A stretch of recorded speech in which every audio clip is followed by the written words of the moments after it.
It's because we live in a very Eurocentric, praising and glorifying fashion world. But it's like there's people who can make the same thing and it can be Afrocentric. I don't know. There's three parts to what you just said. Mm-hmm. There's the exploitation of African culture and high fashion right now, because there's tons of it. Yep. Oh, yeah. There's that. There's the lack of African textiles in today's retail spaces and markets. And you see it in Versace. You see it in just everywhere. I've seen. I mean. And we still wear it. That's the crazy thing. That's the third one. Thank you. High five. I was like, high five. We was going to get there. That's originally plaid. You'll see the Maasai wearing this fabric, this plaid fabric, red and black, just draped over them, and it's their traditional garb. As you know, during this time when these places were colonized, what were the iconic patterns? Like, what was the iconic pattern in the UK? What is Scotland's like? The known for the kilt. Right, Yep.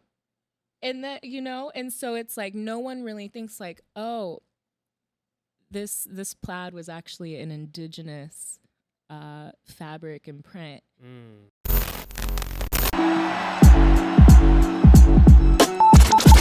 Yo, what up? It's your boy Rubino. And this DJ in the building. And you listening to the UpNUp Podcast. Yeah. Wait, what are we doing? I don't know, just listen.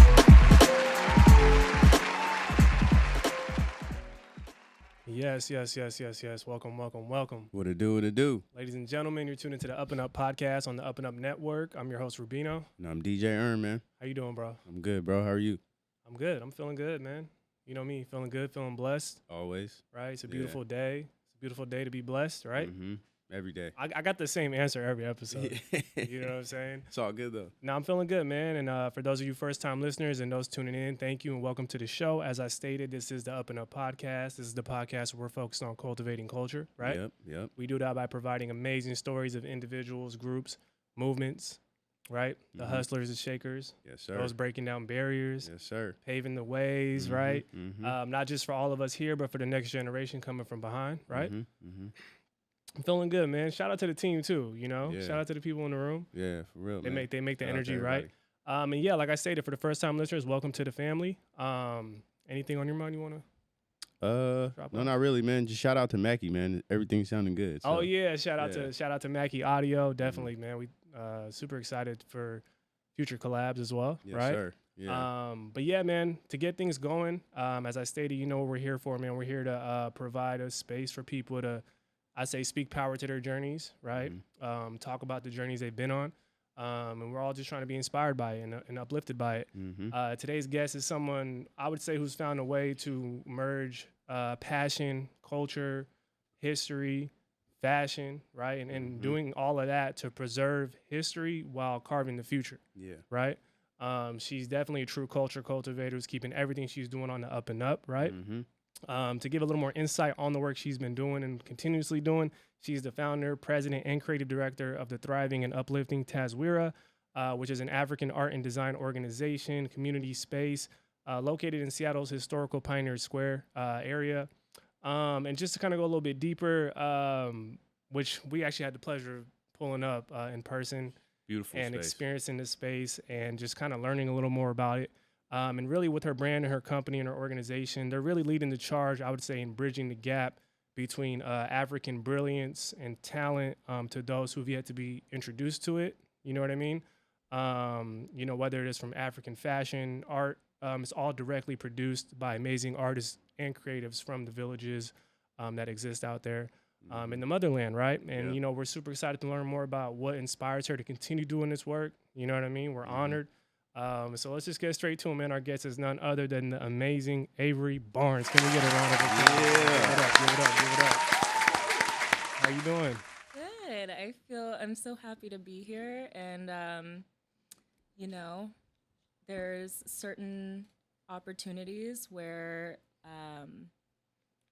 I haven't had too many opportunities to really dive deep now into and talking more about like what it took to get here, and just talking about the journey. So thank you for having me. Man, no, thank you for being here. Thank you for being here. It's inspiring. The work you do is inspiring. You know what I mean? And we're happy to have you. I don't know how familiar you are with the show, but we always start every episode with the quote of the day, right? Yes, sir. Get the vibe right. So, Earn, what you got for us? Right, they don't let me tell. They don't let me tell quotes. One here, day, by the bro. way. I got you. One day. I told you. It's never gonna happen. But go ahead. What you got for us? So Earn? the quote of the day today is, "One who causes others misfortune also teaches them wisdom."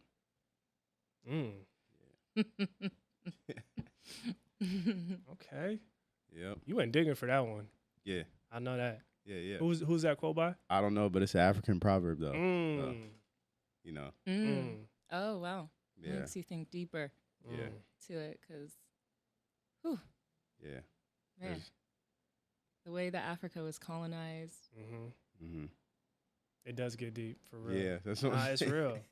But also, I also think it kind of provides a different look at how you can take all experiences. Exactly. You know what I mean, whether good or bad. So that's dope. I'm also curious when it comes to African proverbs. It's kind of like, man, don't even worry about who the messenger is. Yeah. Just get the message. It makes you think that You know what I mean? It's been taught for like a long time, Mm-hmm. like those type of proverbs and like values that come from it, lessons. So it's like, Okay. Yeah. You never miss, bro. Yeah. You never misses with the Doing quotes. my research, man. Hell It's yeah. exactly how my journey started. Yeah. Was with that quote. So that's Nice. really interesting, and just what brought me into connecting with the women at the center in Kenya. Well, we're definitely gonna get into that, into the journey. But before we dive into that, I am kind of curious. So I briefly did mention in the intro, with Taswira. I didn't mention in the intro, but I did read that it's an acronym for Transformative Action for Sustainable Women's Initiatives and Resources in Africa, right? Now, reading that is obviously very well constructed and broken down. But from your perspective and kind of from your vantage point, how would you describe kind of the vision and mission behind Taswira? Well, I mean, vision is the definition of Taswira in Swahili. And I mean, there's so many different aspects to Taswira. Our mission is, man, how are y'all just gonna put me on the spot and state our mission word for word? No. No, but it's really the vision of Taswira is all about being able to restore some of the history within our culture today. And when people walk into Taswira, the gallery, I want people to feel how I felt when I first went to Africa. And I'm all about supporting students and working with students. I'm all about working with women and youth and supporting artists and putting the Black community on, Black and Brown community, in every way, shape, and form. Yeah.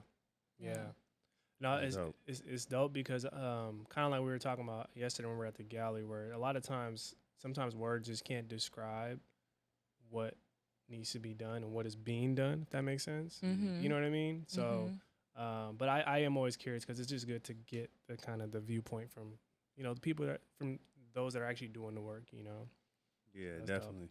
So, let's take it back. Let's go to the beginning, I guess. So, let's talk about your upbringing, where you grew up, how early influences, Yeah, so I grew up, my mom was a single mom, so I never really had a father figure in my life, but he's Nigerian and my mom is European. And so I spent, I was actually born in the country in Kansas City, Kansas. Hey. But I spent the majority of my childhood in Chicago, and I've been in Washington for around 15 years now. Okay. So, yeah. Okay. That's good. Kind of a resident here. So, what were like some of your interests like growing up? Like, what were you kind of into? What were like some Yeah. of your influences? So, I mean, like, I was always inspired by my mother. She is such a creative person. She's an artist. She does ceramics, jewelry. I always spent time doing some kind of form of artistic expression with her. But let's see here. Who were my influences? I was always like, I had to move a lot.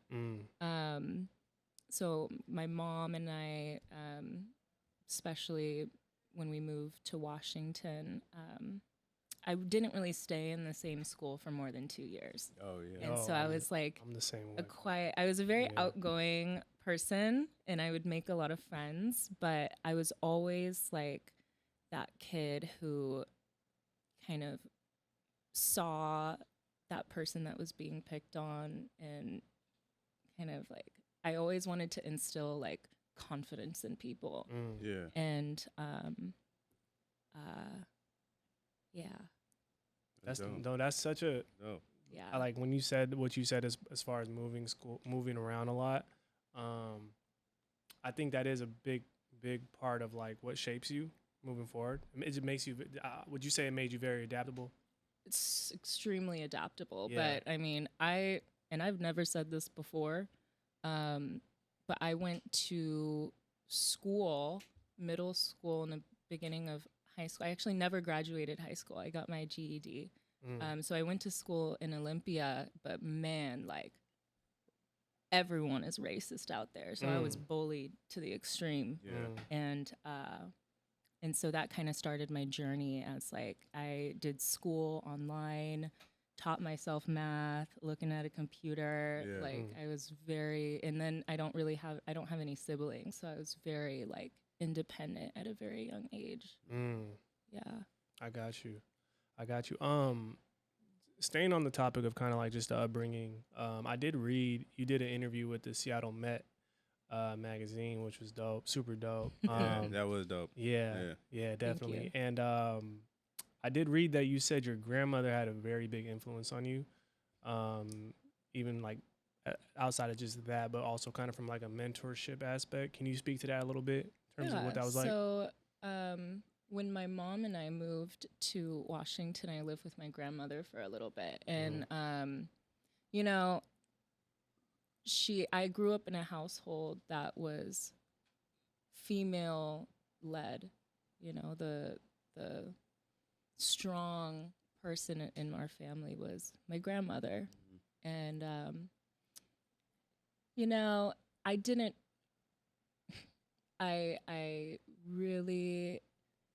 I looked up to her in ways of like, here I am. Like, man, like, she had this museum, because the movies that she was in, so she was Zuzu in It's a Wonderful Life. She's like an iconic like Christmas movie actress, and she was in like 16 other movies. And I would look at her doing it still to this day. She signs autographs and she makes her living that way. And and she does a wonderful job. She's in her 80s now doing that. But, you know, and a lot of people might see it as like, oh, you know, like she's connected, but that wasn't any because this is my white side of the family, right? Yeah. So there was a part of me that was just like longing to like be accepted and like, that's a interesting conversation. Yeah. But, you know, I looked up to her and I was like, my grandmother is making money from signing autographs. Like, I want to be like that one day. No, that's a rare image to have. You know what I mean? It's, it's extremely, it was an interesting, like, upcoming. Yeah. Because I saw the way that, like, my mom, you know, the way that she grew up, and it was so much different than how I grew up. Yeah. And when the stock market crashed, that really affected my family. And yeah, but I'm also curious too, like being able to like have those images of family members, people close to you who are actually like saying, "Yo, I do this. I'm going out on a limb. I have a career in the arts. You know what I'm saying? I feel like, Mhm. do you feel like that planted some seeds to give you confidence to kind of imagine something for yourself, to create absolutely. something It for was yourself? talent. Yeah. And my grandmother was, both of her parents died when she was younger. And she ended up, I don't know if I should be saying this, but I don't think she cares now. She ended up being taken in by her aunt. And I mean, my grandmother's a childhood like actress, so she was put into that at such a young age. And it wasn't until like 10 years down the line when that movie actually like became like a recognized movie. Yeah. And so but yeah, my grandmother has a really, really interesting story. She had to endure so much. She had like 7 kids. And you know, it wasn't like glamorous. Yeah. I think that she had to do things that, you know, she wasn't able to like have that childhood. It was just work. Yeah. Yeah. Yeah. Oh, definitely. I think I just think it's always great to have those sort of influences, whether from up close or far, to kind of let you know, yo, I can go do my own thing too. You know what I mean? Yeah. Now, kind of veering into your development in terms of kind of creating something for yourself, right? Like the journey into Taswira before Taswira was a thing. Was there like a pivotal moment for you that you can say kind of like ignited the flame or whatever to start that momentum? Like, do you recall looking back? Absolutely.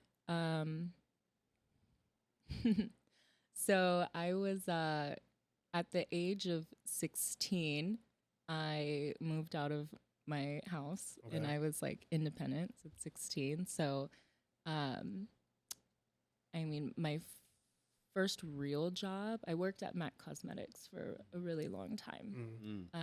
And I was a makeup artist, and that lived with my cousin. That really got the ball rolling on being able to build connections and meet new people in the city and who are involved in things. But there was a huge pivotal point. Man, you know, there's certain things that I don't think I feel comfortable talking about. Yeah. But there was a pivotal point in my life where I was so, you know, I was a hustler, and I was so unhappy. And, you know, I was struggling. And I think that that's something that a lot of other, like so many people in this world can relate to. Yeah. And that was actually what I bonded with over the most with the women in Kenya.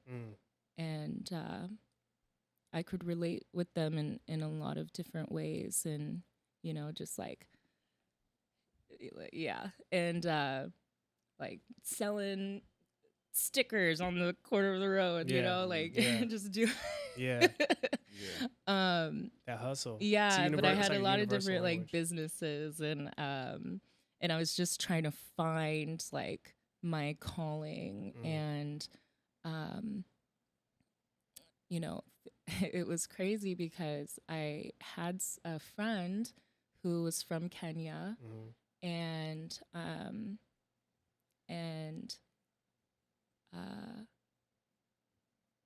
he like I was getting assistance from this nonprofit organization. Okay.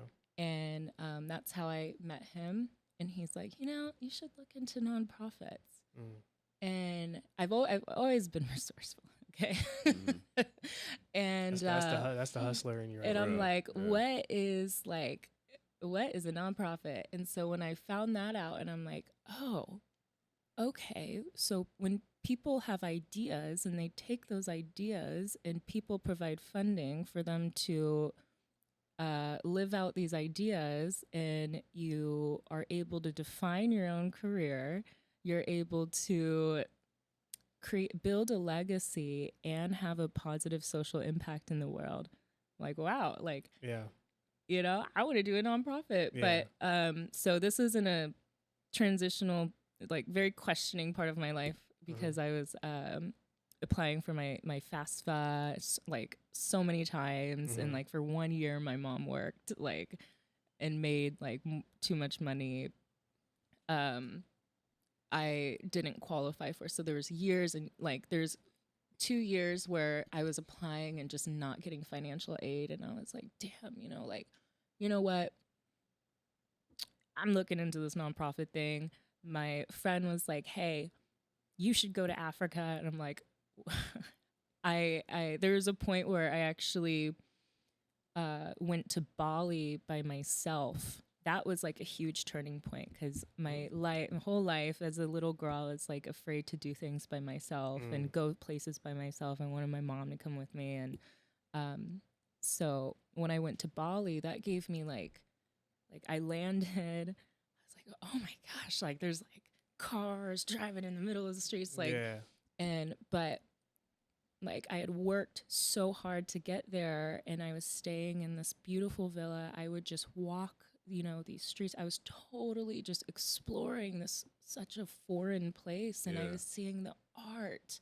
I was being okay with being by myself, and it gave me this I saw how others were making business happen, and in these different countries, it's encouraged to start your own business. That's how the majority of the people are supporting their families, or by their own businesses. Yeah. And here it's so different, because it's go to school, get a job, work for someone else. And I don't think that was ever instilled in me. Jobs were really hard for me to keep. But and so my friend was like, you should go to Africa. And I was only gone in Bali. I was gone in Bali for a week, and that just completely changed my whole world. And I was like, you know what? I'm gonna go to Africa. And so I was searching online. I was like, you know what? I need to do this. I need to really think about this. I want to go, and I want to work with people. I want to serve a purpose there. I want to get hands-on experience with with a nonprofit. So I could start my own. And it'll be so easy. Still haven't started the nonprofit. No. So, and I wanted to work with women. I wanted, my soul was just wanting to establish so much independence on my own that, that's what I wanted to instill and give confidence to other women about. It's you can do it. And I don't know how I was thinking I was going to do that. And, so I was searching for a community-based organization that had an in-person opportunity to volunteer. It took me 3 months. And when I found it, I booked it. My round trip ticket on Emirates was $580. I was like, oh, this is actually doable. I thought it was going to be the craziest thing, but by this time I had been saving up, And I went through this volunteer agency. Forgot what I was going to say, but I was the first volunteer to work with this center. Okay. And this was going to Kenya, right? This was going to Kenya. Okay. Yeah. Okay. Oh, but when I had realized in that process of why am I not finding this? like that already was like, damn, like, you know, I was kind of getting a feel for where Africa was really at with, you know, their equality. And man, when I did land, it was so crazy because there was like zebras on the other side of the fence. There was like soldiers with like AK-47 surrounding the plane. Like, oh my God. Yeah, I'm alone. I had no idea what to expect. I didn't know if this organization was real. At this point, I was just like, yo, you're just okay, like I don't care if I never come back. Like, that's just where I was in life. I was just like, you were moved though. Like you were moved to do that and to just go and explore. I just wanted to just go do something crazy. But that's the power of like kind of like just leaning into the unknown. Yeah. Because it's like, you know what you, and the reason I asked that is because, you know, before something becomes a real, tangible, materialized thing, it does require a lot of leaning into the unknown. Like you already know innately what you're trying to do, what you're trying to accomplish. Like we were talking about the other day, like how you're trying to connect, but you don't know where it's going to start, how it's going to start, but you just got to lean in. So do you know what's so weird is like dope. When I was working at Mac and this, and you know, they hate me taking like time off, but every job hates taking time off. It's like, you know, you can get fired, right? I'm like, you know, I'm going on this trip, right? But like I would have all of a sudden when this idea came and when Kenya became the destination, I didn't go because like my friend who was encouraging me to go was from Kenya, Mombasa, Kenya to be exact. Ever since that seed was planted, I started like people were coming in to Mac from Kenya, like telling me, oh, you should go. Oh, it's so safe. It's so safe. You are all good. Yeah. You will be just fine. Like I started meeting people named Kenya. I like Kenya. Oh, wow. Like, and this is still as I was like searching and stuff. So it's like there were signs all around me. I had someone come into the counter. It was just me and her. And I have like a unique birthday. It's all nines. So it's September 9th, 1999. So 9999. Oh, wow. And this lady was like, just looking for lipstick. And we're just talking. And she's like, yeah, like I'm into numerology. And I'm like, oh, well, you know, maybe I can get a laugh out of this. And I'm like, well, my birthday, wait until you hear this one, is 9999. And she goes, oh, so she took out a paper. I still have this paper. It's on like one of the Mac cards. Yeah. And she starts like doing this math. And she goes like, oh, okay. So you are a humanitarian. Oh, you're going to work with women. You're going to change a lot of women's lives. Wow. I see fashion involved. You're about to embark on something. You're going to make a big impact in this world. And I'm like, I'm literally going to Kenya to work with a women's center. Yeah. And like, that's crazy that you said. That's I wild. like literally, that was like, I'll never forget that. And I still have that card to this day. Like she just like, okay, maybe I have my story. Maybe this was like in between the second time that I was going to go because I was going to get a suitcase of clothes. I had, you know, and bring it back here to showcase it and tell these ladies stories. So I had told her that too, but I was like, if there's not a sign that says do it, you gotta pay attention. You gotta pay attention to those signs too. Like it was, we get them every day. I believe so. I think we get them in different ways. So this whole journey and path, like I could tell you some really crazy like things that are like just it's like every single like thing that has like needed to happen, like getting the gallery, going to Africa all these times, like I've gotten like random checks from the IRS, like when I needed, like for tax returns, like, oh, you forgot this amount, or we forgot this amount. Like things have been like given just, I've been given just what I need, like gotten customers and stuff, gotten just what I need to make happen. Yeah. You know, and you know, it's just like, that's the universe. Been divinely guided, and I never really knew what it was, and I feel like I know now, that, you know, with where I'm at right now with the gallery, I'm like, oh, like this is so much bigger than me.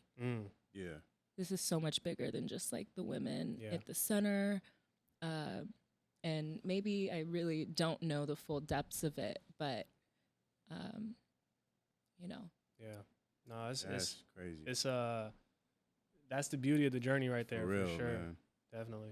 That's like man, I don't know. What I got out of that is, like, just keep doing what you're doing, you know, because then everything's gonna keep like working itself out, you know. Yeah, I'm gonna do just that. Yeah. So kind of like obviously describing kind of you being able to bridge the gap, right, between what exists in Africa and then bringing it here. Like what's that process like for those who may want to, you know, reconnect with their homeland and do something similar?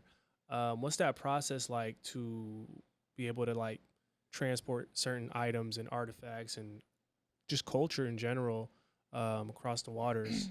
Okay, so I feel like what you're asking is like two different things. It's like being able to like bring pieces back, but also addressing, like, I think that's a little bit different than addressing like the gap that's here as a culture. Like, got you. You know, it was just like this connection between like I'm thinking right now of the photo, right, when you walk into the gallery, it's, you have these indigenous warriors wearing these modern bucket hats, and as an African American walking into the gallery, or you know, just someone who is Black in America walking into the gallery and seeing that, this is always a vision that I had, but I never really, like, it's like you see what's going on and the meaning behind it, but putting words behind that is like a completely different thing. Like actually like addressing that, that gap is a completely different thing. And it's so interesting when people come in and they put it into their own words, because, you know, a saying of one of my mentors right now, Eugene, he's the now curator at my gallery. Shout out Eugene. Shout out Eugene. Good man. people. Real. Oh good my peoples. gosh. A blessing. Yeah. And yeah, he's like, because he's an African art collector, and he collects pieces that you are not gonna see like in anyone's home, in anyone's gallery, like, and but in art and in everything that we do in culture, like who we are now, who like this artist is, who man is today, came from the one before him. And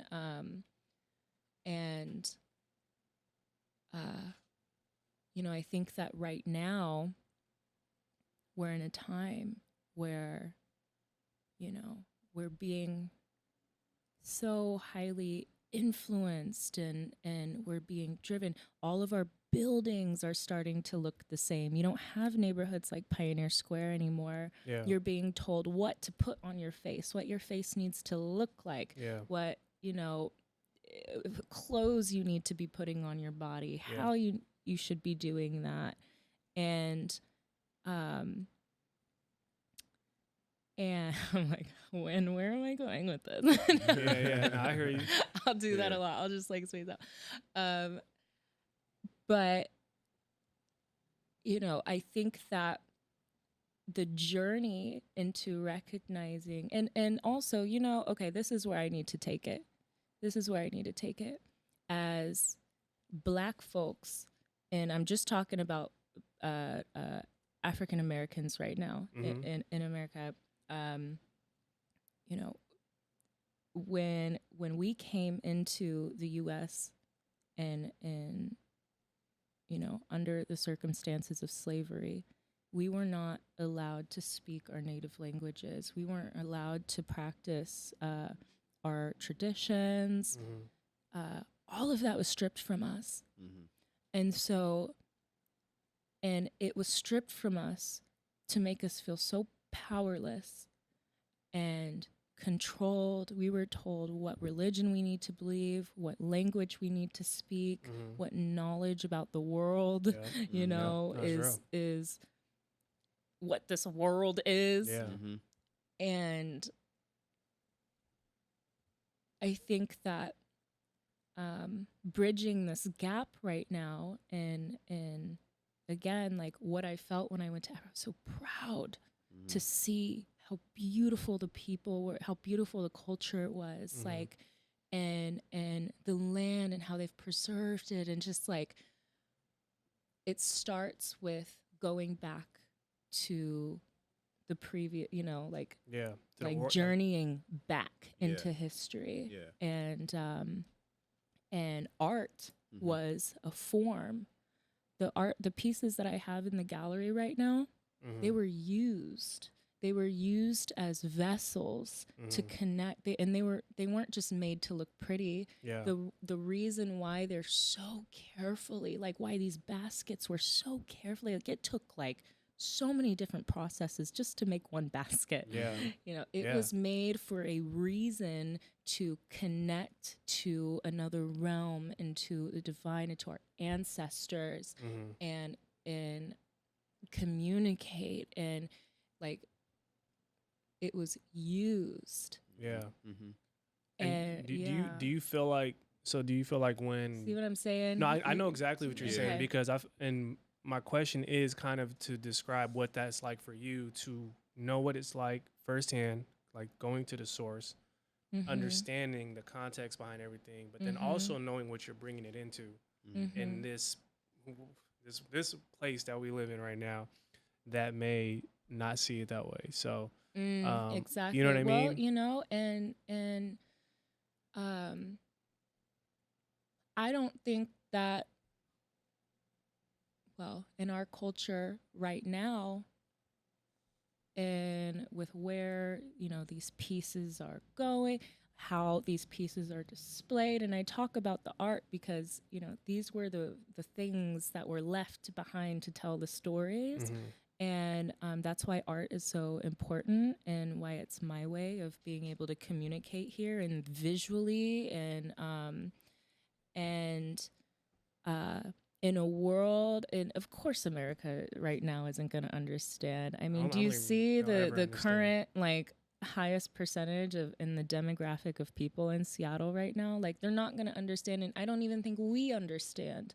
I didn't understand. I'm still learning, the depths of the unraveling of how spiritual and rich, African history and culture is. And and I mean, in ancient Egypt, when like ancient Rome was like taking off, Rome wouldn't have been Rome without Egypt, without Egypt's help in like supplying soldiers to help them fight, and that's why I love Cleopatra so much. There's a wonderful documentary on Netflix that like talks about that. So the world wouldn't be what it is today without Africa. And I think that the way that information is displayed, in the way that we communicate through so many different forms, art, music, dance, food, it's something that all cultures can connect with. The use and the reasoning of why we were making this art and how we were using it, like baskets and stuff, is the same way that other cultures were using it all over the world. And there's so much connection in cultures, and so, you know, we need to see these stories displayed in ways that will be taken seriously. You know, that's why, and we need to be able to build community around this. And it's not just Black folks, it's not just Africans. It's, you know, this is a space that connects cultures, and it's, you know, it's everyone really. That's the piece there. That, because I will always like wonder, like, how do I make everyone feel comfortable in this space through like African art? And then it's like, and then I met Eugene, and he's like, sweetie. He's like, I got you. No one would be anyone without Africa. And here's why. Eugene, I like Eugene because he's like, he's a refreshing reminder that you need sometimes, you know? With that he's wisdom. like, hello, it's right in front of you. You're like, oh, what a special person. But yeah. I mean, bridging the gap through art. I think that was the best way I could have possibly explained it. Come on, I think I handled that question. You know what? It's not supposed to be a simple answer. You know what I mean? So for sure. You definitely did that. Yeah, but I think that not just by selling a product, not just by, you know, having a sip and paint, I don't think that's gonna. I think, but it's building an experience because, you know, we haven't really seen African art displayed like how. I mean, not to toot my own horn, but how the gallery displays it. No, real shit. No, for real, I could. That's real. You know, you don't, and that alone. That alone. Yeah, that's real. There's no space like it. Yeah. Well, speaking about the space, talk to me. What's the beauty in like having the space serve like multiple purposes? You know, so like it'll be a gallery, and then you can have an event there. And you got different rooms, so it's like, like different rooms that were empty for so long, and I had no idea what to do with it. It had to be that way. It had to be so multi-purpose in order to sustain itself. And unfortunately, like, you know, Taswira is the only African art gallery in Seattle. And, you know, you look at like, why is that? Like a lot of people who are in like the African art game, they're retiring right now. A lot of folks who have had the African art galleries, they just haven't been able to sustain themselves. And I think that it's because there's been a lack of you know, bringing community together in a space. And so that's, and also, you know, just operating as a retail store, like I've tried that, tried it in the beginning. It's not gonna, you know, I wouldn't be able to continue doing what I'm doing and sharing the story if it was just for, you know, waiting till the end of the week to see if I meet sales goals. Like, it's, you know, business wise, like, and it's so hard because like at the beginning of this, like I felt like I lost a sense of creativity because I was so like focused on business, and it was like a very hard, you know. That's the part people don't talk about. Like, that's how am I going to make this work? I've never done this before. No one's even really doing this. And like, you know. Okay, so that's actually crazy because that was actually something I did want to bring up, which is a conversation we've been having. I think actually we're going to have with The World Is Yours, which is the workshop we do. Passion versus practicality, and how sometimes the creative side, the passionate side, has to find a way to marry the practicality side. So like the business and stuff like that. I think it's an ever going balance though. It's always going to be it's going to teeter back and forth, 100%. you know. But you'll always know because like for me, like when I saw people like really like Man, I got tall walls and concrete floors. When there's music playing in there, it is a vibe. Oh yeah. And when you have the community, like, you know, getting down, talking, laughing, you got people speaking in a different language over here, and like just everyone's like having a good time in that space that you work so hard to create. Yeah. And you know, the right path is you're just gonna feel that, and you're like, man, this is how I bring the community together. Yeah. This is how I partner with other organizations and bring all different parts of the community in this space. And, you know, this is also the part that is having the highest payout, where everyone who attends and, you know, is going to feel like they are making their contribution to the space. They're going to know and feel the reasoning behind it to support, you know, like, yeah, we need more events like this. We need more places like this. Like it, you know, it's connecting the dots for everything. And so following what brought me joy was how I kind of ended up making those like what feels right. You know, selling clothes in there and just that didn't feel right.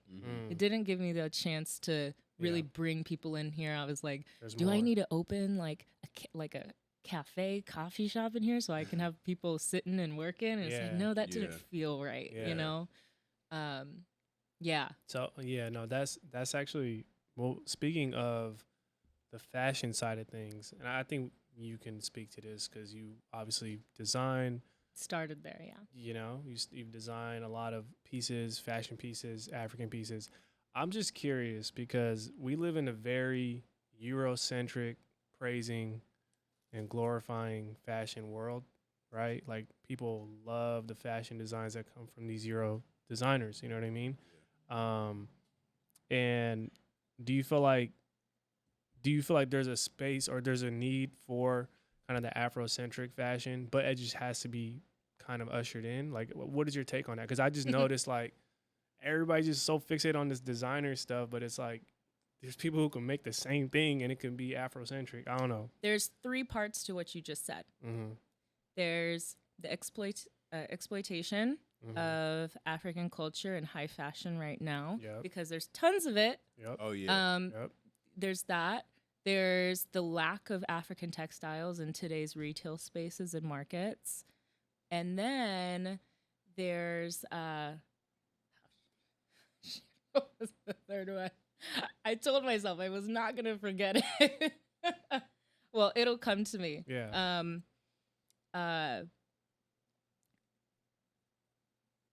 give me a second. So this is a complex topic. That's what I'm trying to say, man. Yeah. You know, it's a lot. Yeah, no, it'll come to me. But so I mean, I'll start with the first one. So the exploitation of African textiles and fabrics. No one really like knows or put 2 and 2 together because, you know, the Maasai tribe isn't really talked about that often or like known unless you're like watching National Geographic or something, and there's certain episodes that it might be mentioned here, just, you know, in the United States. But like plaid, when originally plaid, you'll see the Maasai wearing this fabric, this plaid fabric, red and black, just draped over them, and it's their traditional garb. These were textiles that were made using the red clay and charcoal and the different patternings that they would, because there's a few signature patterns that they use. Those were used to differentiate their family lineages because it's like a polygamous tribe. They have multiple wives. Well, you look back to that. So look back to the colonization of Kenya and Tanzania. Kenya like established its independence in the 60s, in like the early 60s. That's not that long ago. Yeah. When the British came and colonized Kenya and Tanzania, they went through all of the villages and they murdered everyone who didn't convert. And in return for the natural resources that their land was abundant in, and for their cattle and their goats. And they didn't just murder people, but they like it's a hard thing for people to hear, but it was like the things that the women have had to endure, the children, it's like because women and children have been the ones, even now in the civil war in like Congo and stuff, like that are affected the most by this. And as during this time when these places were colonized, what were the iconic patterns? Like, what was the iconic pattern in the UK? What is Scotland's like? The known for the kilt. Right, Yep. And that and so it's like no one really thinks like, oh, this plaid was actually an indigenous fabric and print. But yeah, I mean, so that's like the first part of it. You see it in Versace, you see it in everywhere. I see it all the time. Yeah, I mean, and we still wear it. That's the crazy thing. That's the part. Well, that's actually. Oh, that's the third one. Thank you. High five. Got you. I was like, high five. We was gonna get there. That's the third one. Okay, so I'll just get right into that. And so the other part is like when people when I was doing markets and stuff on a table, a little smaller than this size, like 6 foot table. This is like some custom cut, like. I don't know what this is. Thank you. I wish I had this kind of table when I was selling stuff.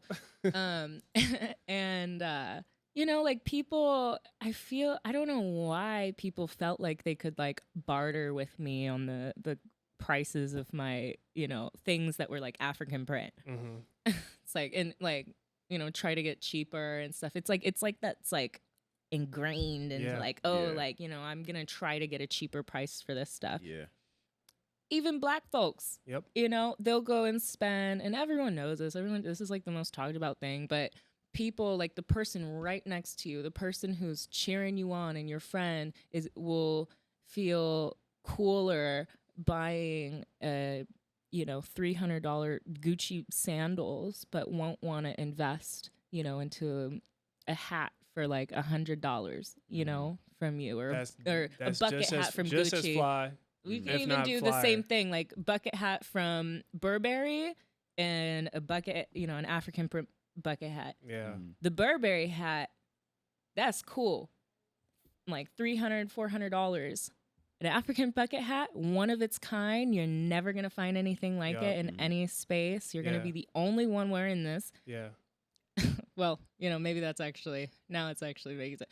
But, that's too much. And, so that's a whole other part of the conversation. And, it's deeply rooted, though. I think it's just based on what we see value in. And I think the real question is, do we see value in ourselves? Yeah. Because if you see value in yourself, you'll understand, like, oh, okay, this is very valuable. Facts. That's probably just looks cool or may make me feel good when I wear it. But you know what I'm saying? Yeah, I mean, it's not really...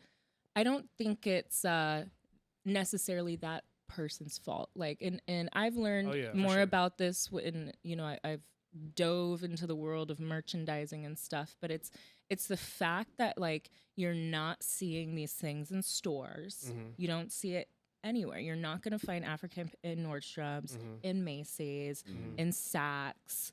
Like it is an untouched market. And I think that's my superpower. I like finding things that aren't happening or haven't happened and like doing that. Yeah. That's dope. But and when you do see it, it's, I guarantee you it's not being, it's being manufactured in China. The patterning is not even like traditionally like acceptable or appropriate at all. It's just like the worst, bootlegged like it's African print, like and so, but that's been done purposefully. It's I mean, it's been done purposefully, and I think that, I mean, and then you look at, someone who I do look up to a lot, Aurora James. Y'all probably do know it, Aurora James. Aurora James? Aurora James. Aurora James. Okay, well, she has this company called, this clothing brand called Brother Vellies, and she has a great job. She like gives jobs to people in Africa and stuff. But her nonprofit, the 15% Pledge, it's called the 15% Pledge because there's 15. It said like the diaspora of Black folks in America is 15%, and so she's holding this foundation and pledge is holding large retail stores accountable for having at least 15% of their shelf space be for people of color. And that's they're dope. Finding out that like places like Target and like it's less than 1%. But they're also helping them like get to that next. They work with a lot of Black-owned businesses and put them on and into these retail stores, and they've had so much money, now being funneled into Black-owned businesses, and I give so much props to what she's doing. My take on Taswira is like, again, all of this comes from the person who came before you. So I would say before Aurora James, it was Tom's. The model of Tom's. You buy a pair of shoes and a kid in Africa gets it. You know how many shoes are like in like actually like clothing is like more of like they don't need clothing there. There's miles and miles of land that's just wasteland. Like it's like actually creating such a toxic environment for because a lot of fast fashion brands will just dump their stuff and just send like like shipments of like tightly wrapped clothing, like blocks pretty much of clothing, and just and it's like they're donating to a good cause. No, they're getting rid of their trash on but and so you'll see a lot of kids wearing like Trump 2019 or whatever. Miami Heat world champs. Like, man, they didn't even win, bro. But you know what I mean? Like stuff. So I mean, there was that model, and then there's the model of, we're gonna pay people in Africa to make our clothes, and this is where things start to change, and where my perspective into this industry, I think, can hopefully influence the person who comes after me, because I think that's wonderful. Aurora James is like, and I really love Aurora James, but I also think that things need to, we also need to do better than just like giving jobs to people in Africa, because like she ran into an issue where like there was one of her manufacturing like places in Kenya, like they actually like stopped wanting to make shoes for her because they didn't like the she's having them make like European styles, and they didn't really like it. And when you give someone a job, that puts a cap to what is able to be provided to their families. Like there's like a cap to that. But with Taswira and working with the center through making bucket hats, through making overalls and the other pieces, not only is it helping them, and providing for them financially, but it's giving them the education to be able to be a source for Yep. other brands Yep. and clients, and actually be able to hire 10 other people. Yep. You know, it's Yeah. and that's how, you know, you can give people money.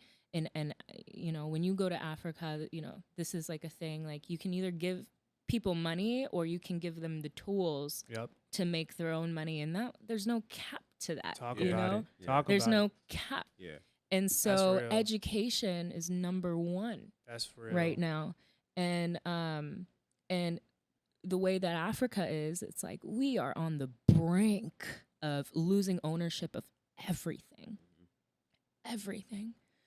And it, honestly, at this point, it's going to take like another Nelson Mandela to be able to like give power to the people, like, because no education is being funneled that's being like, well, that I can see. Mhm. This is just me, you know, and I'm constantly learning more about what's happening, and like Yeah. meeting with people and being educated on the things that are actually like happening right now.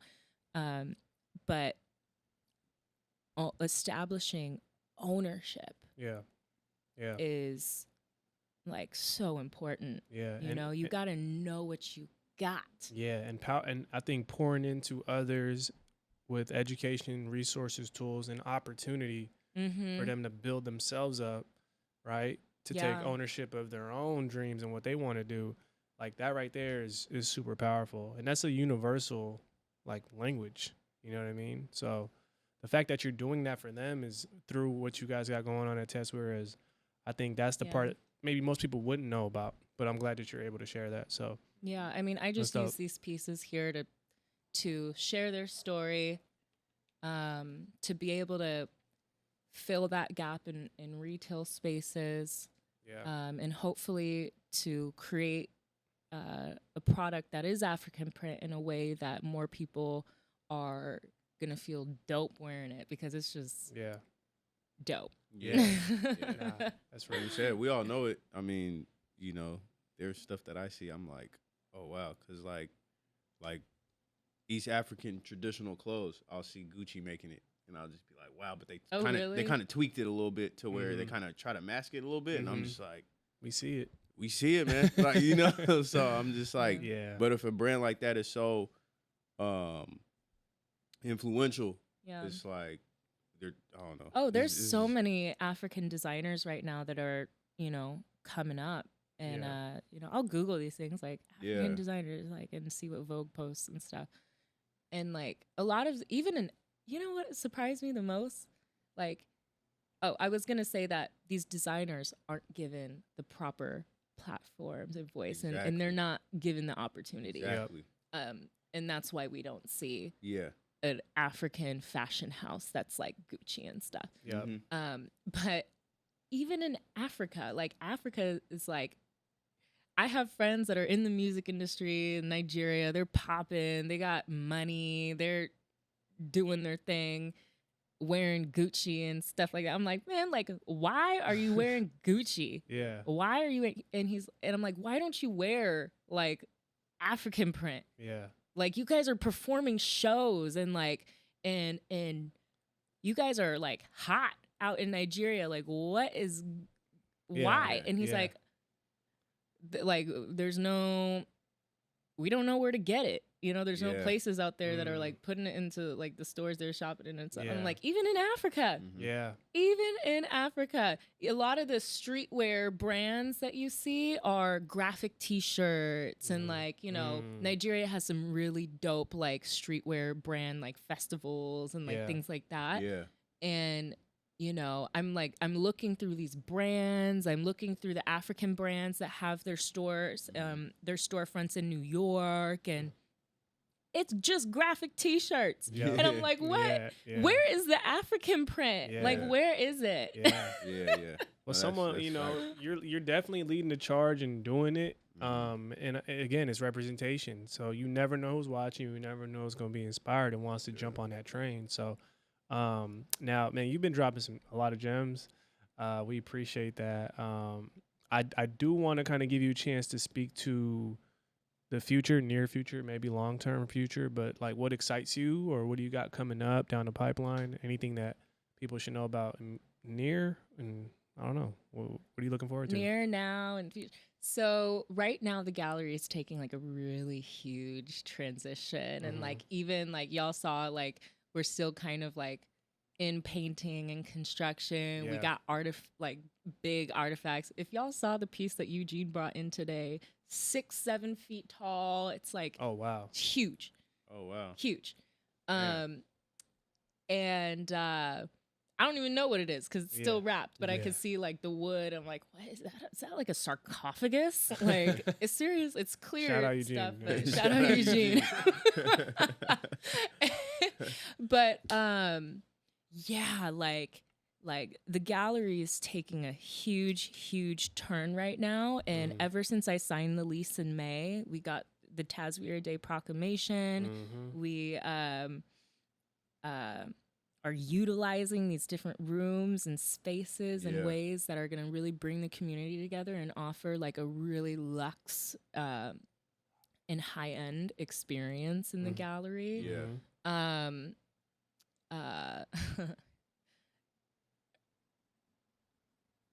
I'm like, am I gonna say the hookah room? But I guess I'll just drop that gem out there. Oh man. Look at Abdi got so excited. when he I'm like, said am that. I gonna say?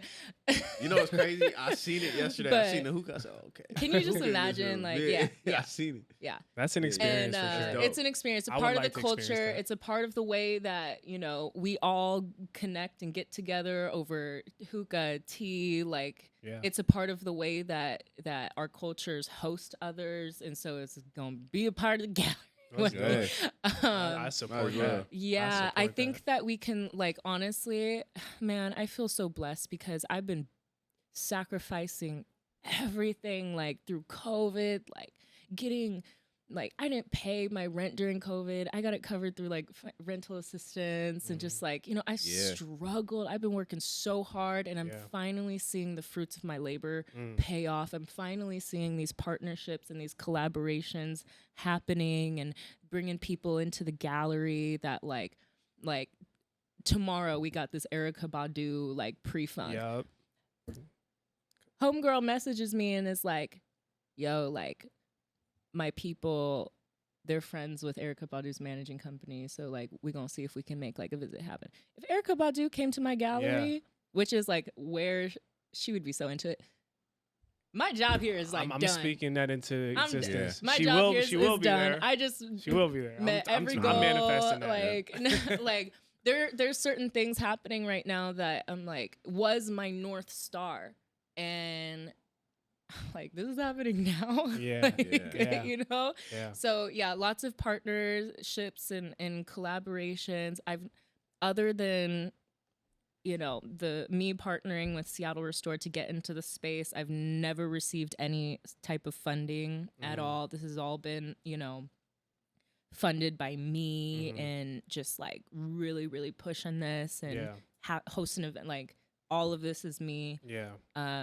And so, like, the minute I do get a little bit of funding, oh my gosh. Yeah. Oh yeah.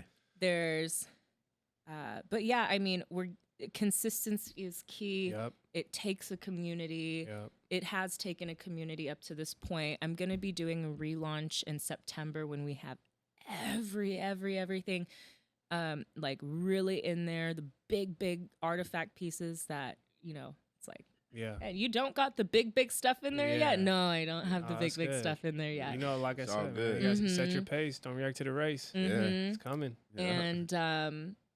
And you know, we'll see. Yep. There you We'll go. see. Yep. But Right there, on. yeah, but, you know, honestly, like, the events that we host, that's where the community's at. That's where we're bringing people together. Yep. I'm really working on in secret the Taswira Foundation, which is our nonprofit. That will actually be able to provide fund. It'll be all, you know, surrounding being able to provide funding for Black-owned businesses and artists, and, you know, creatives in every field. Yep. So A lot to look forward Yeah, to. lots of For real. bold and ambitious programming. Let's go. But Let's you go. know, my intention is really here to be able to just like every artist that I feature, it's like, okay, who's in my network that I can introduce you to? How Yep. can we like really make this like as beneficial as possible?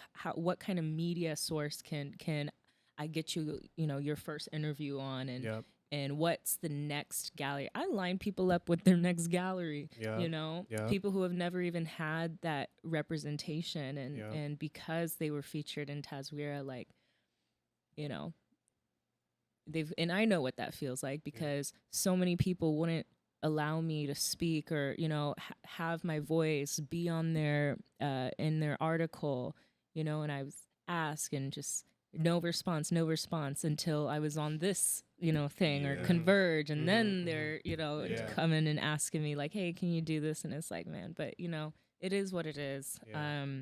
Thank God for it all. Yeah. For real. Yeah.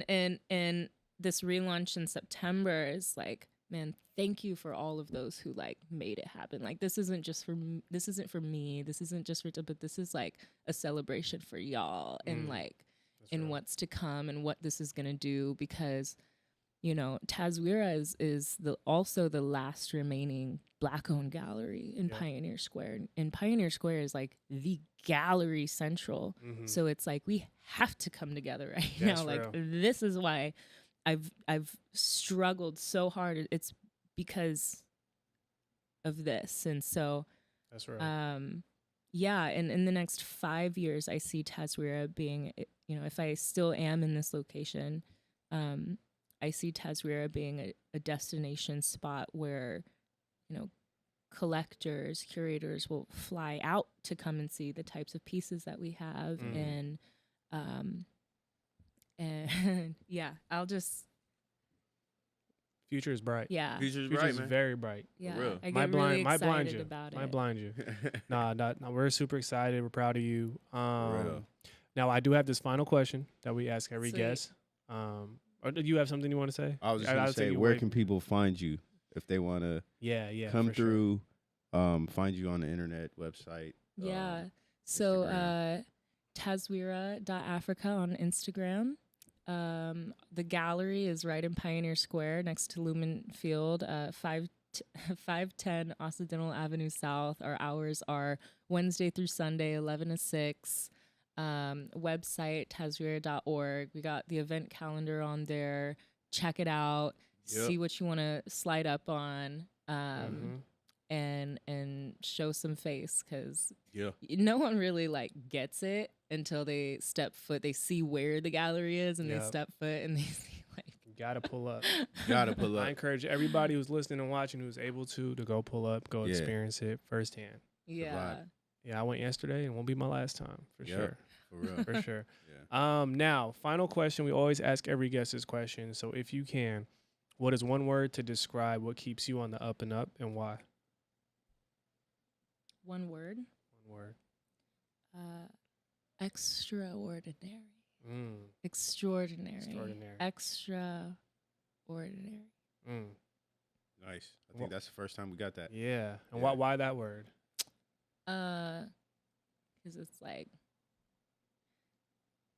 when you say someone is extraordinary, something is extraordinary, they're like, this is this is like, it's like people use that when they're like discovering like sarcophaguses in like Mhm. Egypt or something. Like, this is Mhm. like an extraordinary discovery. Like, that means it's something that doesn't come around. You know, it's sometimes once in a lifetime thing. Yeah. I like to I think the energy that I possess is like, you know, very extraordinary. I feel Yeah. like I'm the only one doing this. Yeah. But also it's like, be so different, you know, and just keep being different and doing different shit and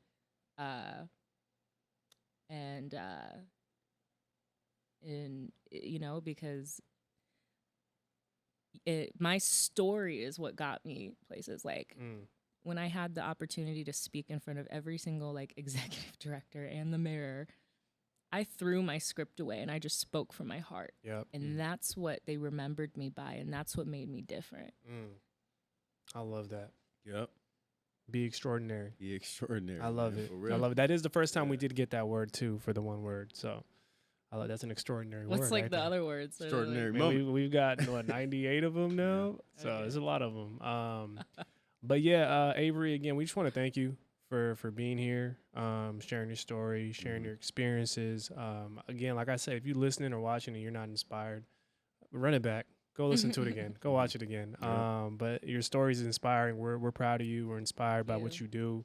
You know you got support with us here at the UpNUp always. Always. Right? Yeah. And with that being said, I think it's safe to say Avery Barnes and Taswira are officially members of the UpNUp. Yeah. Round of applause. Yeah. I think my edges are curling up in here.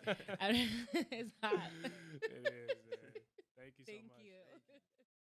To continue supporting the podcast and the entire UpNUp movement, be sure to rate, review, like, and subscribe. As well as follow us at _ the UpNUp on all social media platforms to stay connected with everything the UpNUp has coming your way. Thanks for listening, and until the next one.